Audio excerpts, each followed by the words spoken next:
네, 안녕하세요. 586 전체주의 집단이 지배해온 세상을 끝장낼 수 있는 국면이 됐습니다. 이 와중에 우리 보수 공화 시민을 위한 기운나는 뉴스와 해설을 매일매일 전해드리는 세뇌 탈출입니다. 오늘은 미국 사정 좀 다루겠습니다. 이 미국에서 지금 그 바이든이 아주 그 민주당 이게 이제 그 지지율이 너무 떨어져서 뭐 거의 이구동성으로 모든 전문가들이 이번 중간 선거에서 재앙적 결과를 맞게 될 것이다. 민주당이 그런 이야기를 하고 있습니다. 이에 따라서 우리 윤석열 정부 잘해야 됩니다. 참으로 어려운 시점이 됩니다. 의회는 트럼피즘 또 마가 민초 이 영향을 강하게 받는 공화당이 지배를 하고 상하 양원을 모두 행정부는 민주당 글로벌리스트가 지배하고 그래서 미국이 둘로 쪼개진 상태에서 앞으로 2년을 견뎌야 됩니다. 그래서 참 그야말로 제가 어저께도 그 말씀 드렸는데 이렇게 미국이 둘로 쪼개진 상태에서 만약에 이재명이가 대통령이었다 나라 망했습니다. 한국이 살려고 그나마 이재명이 떨어진 겁니다. 자, 말씀드리기 전에 오늘 이 서울 교육감 후보 단일화에 대해서 말씀을 좀 올리겠습니다. 지금 제가 오후 5시에 이걸 녹화를 하고 있는데 한 두어 시간 전에 박선영 후보께서 사퇴하셨습니다. 그러니까 후보직을 사퇴하신 거예요. 그러니까 이 교추협 단일화 과정에서 이탈한 게 아니라 아예 후보직 자체를 사퇴하셨는데 안타까운 거는 내일 결과가 발표되는 날이거든요. 교추협 단일화 결과가 내일 아침 11시에 발표됩니다. 결과가 내일 발표되는 날인데 같이 좀 아름다운 그림을 만들어 주셨다면 더 좋았을 텐데 이분이 뭔가 이렇게 오해가 많아서 이제 그 사퇴의 변을 보면 저희 교취업을 많이 공격을 하셨습니다. 사실은. 그래서 그건 좀 오해입니다. 제가 뭐 사퇴하신 분께 일일이 다 반박드리는 거는 예의가 아닌 것 같지만 저희 나름대로 그러니까 말하자면 억울한 걸 말씀을 드리면 이런 거죠. 불법으로 포집한 명단을 사용했다. 불법으로 참여한 사람은 있을 수 있어요. 불법으로 참여하겠다고 신청한 사람은 서울 주민이 아닌데. 그거는 어저께도 말씀드렸죠. 삼중 장벽을 통해서 필터링 된단 말이에요. 그러나 저희가 명단을 혹은 다른 후보가 명단을 의도적으로 고의적으로 불법으로 포집은 안 했단 말이죠. 그 다음에 부정선거가 된다. 현실적으로 사용할 수 있는 가장 강력한 필터링 수단인 휴대폰 실명인증과 행정동기입과 법률적 경고를 다 통하고 있는데 그걸 부정선거라고 어떻게 규정할 수 있냐 이거죠. 그 다음에 저희 교취업에 대해서는 그분이 불법을 방조하면 그것도 불법이다. 저희는 최선을 다해서 그 삼중 장벽을 둬서 혹시라도 서울 주민이 아니신 분이 투표할까봐 조심을 하고 있는데 그걸 방조라고 규정을 해버린다고요.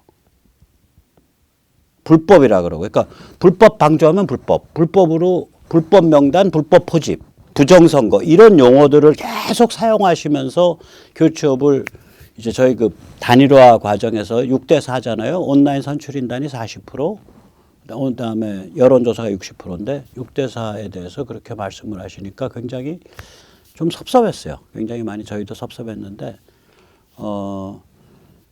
사퇴를 그렇게 하셔서 안타깝게 생각을 합니다. 내일 결과 나오는 것까지 같이 해서 좋은 그림이 연출됐었으면 여러 사람이 다 기뻤을 텐데 참 안타깝습니다. 뭐 조금 화 좀 가라앉히시고 시비 다 가라앉히시고 좀 가라앉으시면 저희 교취업에서 단일화되는 후보의 당선을 위해서 많이 노력해 주시기 부탁드립니다.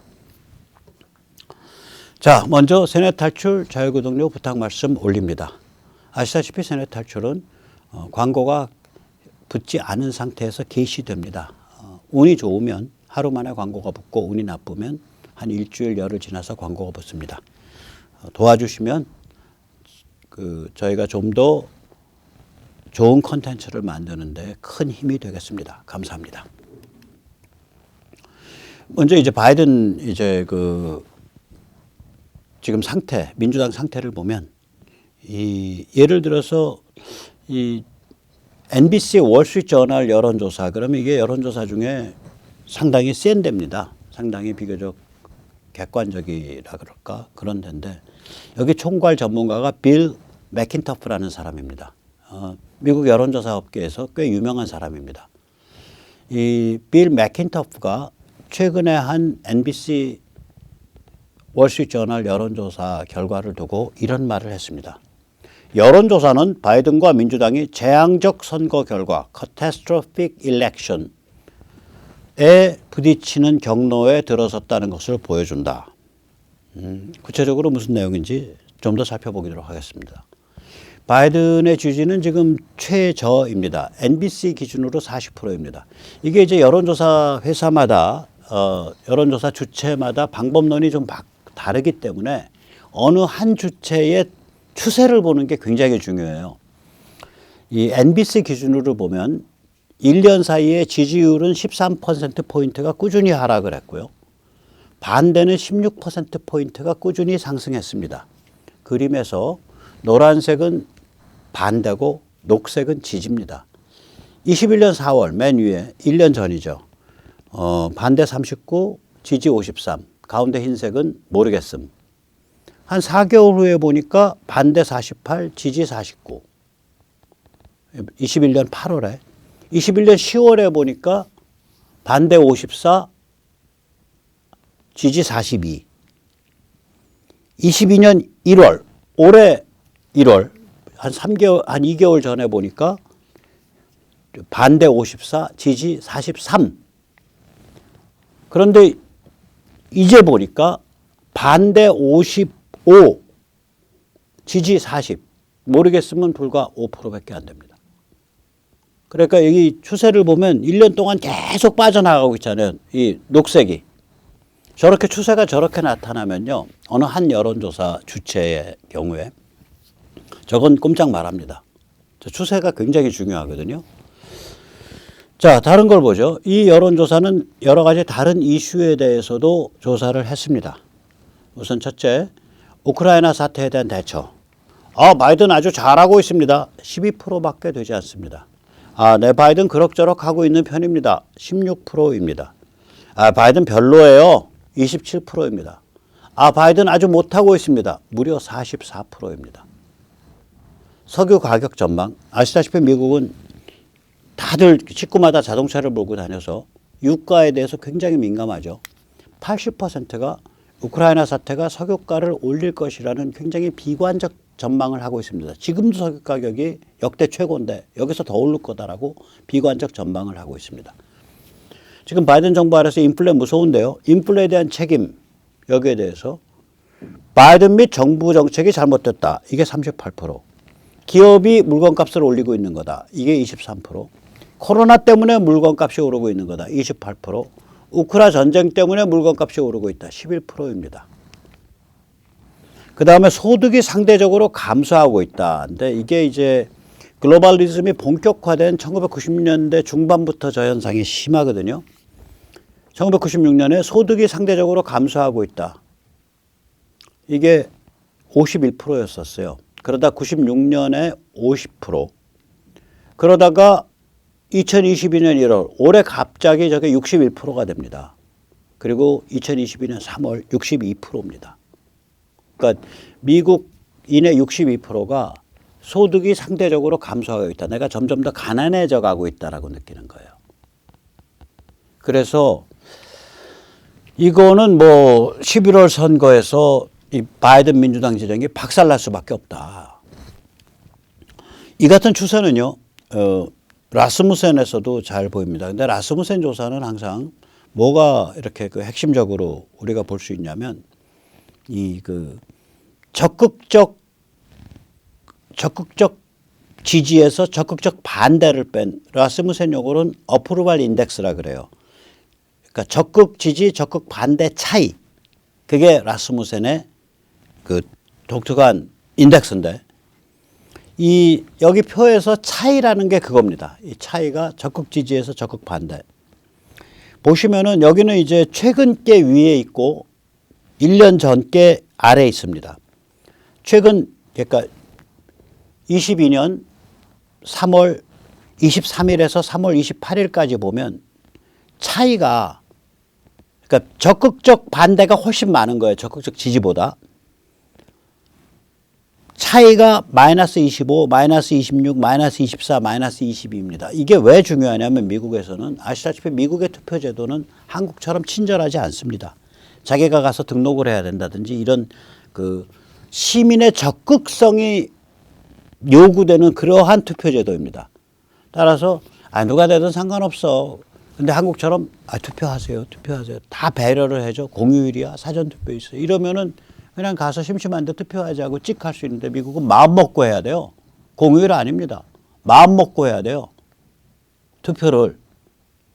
그러니까 저게 적극 지지, 적극 반대층에서 투표가 일어나는 거예요. 미국은. 그래서 저걸 가지고 봐야 보인다는 거예요. 적극 지지, 적극 반대. 근데 저기가 그게 3월 23일, 28일 이번 요 인근에 마이너스 25, 마이너스 26, 마이너스 24, 마이너스 22. 그럼 게임 볼 것도 없습니다. 1년 전에는 어땠냐? 21년 2월 2일부터 2월 4일 사이 보면 비슷합니다. 마이너스 1, 마이너스 3, 마이너스 2. 보시죠. 자, 21년도 아래쪽이요. 2월 달에 2월 4일 날 적극 지지 36, 적극 반대 37. 그럼 마이너스 1이죠. 2월 3일 그 전날은 적극 지지 35, 적극 반대 38. 마이너스 3이죠. 2월 2일 1년 전입니다. 적극 지지 34, 적극 반대 36. 마이너스 2입니다. 올해는 어떠냐? 3월 28일 적극 지지 24, 적극 반대 46. 마이너스 22입니다. 3월 25일은 어땠냐? 적극 지지 23, 적극 반대 47. 24일에는 적극 지지 22, 적극 반대 48. 25일에는 적극 지지 22, 적극 반대 47. 자, 보세요. 이 사람들만 가서 투표하는 거예요. 이 사람들만. 적극 지지층, 적극 반대층. 그래서 볼 게 없다는 거예요. 이 사람들이 투표율을 구성하거든. 투표자를. 자, 그게 이제 적극 지지든 소극 지지든 지지 전체 레이트를 보면 여기도 40%, 43%, 42%입니다. 1년 전에 이게 52%, 51%, 52%였습니다. 라스무센에서도 지지 전체를 보면 10%포인트 정도 빠진 걸 알 수 있습니다. 반대 전체도 마찬가지죠. 그러니까 적극 반대, 소극 반대 다 해서 그걸 반대 전체라고 표현한 거예요. 1년 전에는 반대가 46, 47, 45 이랬는데 지금은 반대가 56, 57, 58, 57 이렇습니다. 그래서 이번 이제 11월 선거에 도달하면서부터 11월 선거에 가까워져 가면서 이 추세가 점점 더 심해집니다. 이거 한국은 뭘 뜻하냐? 아까도 처음 시작했을 때 말씀드렸지만 11월 중간 선거가 지나고 나면 미국 의회는 마가 트럼피즘, 공화당, MTR 동맹의 영향을 강하게 받게 되고요. 상하 양원이 다. 그리고 주정부, 주의회 다 그렇습니다. 지금 주 단위까지 다 바뀌는 거예요. 지난 선거에서도, 지난 대선에서도 주 단위, 그러니까 다운 밸럿, 주에서 일어나는 영역에서는 공화당이 다 이겼거든요. 많이들 이겼어요. 이번에 더 이긴다고요. 주 단위는 전부 공화당 이 MTR 쪽으로 더 MTR, 지금도 이미 MTR이 많은데 더 MTR화 되고 연방의회가 MTR 진영으로 넘어가요. 상하 양원이. 그러고 나면 행정부와 대통령만 민주당이 갖고 있는 거예요.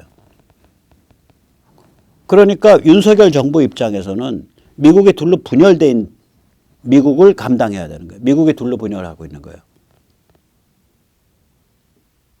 그래서 굉장히 골아픈 2년을 감당을 해야 되는데 어떻게 보면 이게 기회이기도 하죠. 분열되어 있기 때문에 한국에 대해서는 증명된 포뮬라 외에는 적용을 못하게 돼요. 증명된 포뮬라는 뭐냐? 한반도 안정화시키고 대한민국을 반중의 보루, 반북의 보루로 만들고 뭐 이런 건 증명된 포뮬라잖아.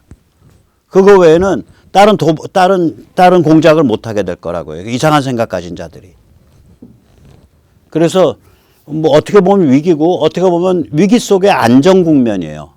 그러니까 미국이 분열돼 있다는 점에서는 참 골 때리는 위기인데 분열돼 있기 때문에 대한민국에 대해서 미국의 대한 정책이 지난 70여 년 동안 증명된 포뮬라로 굳어진 거 외에는 다른 대한 정책을 못하는 그런 안정성이 또 있는 거예요.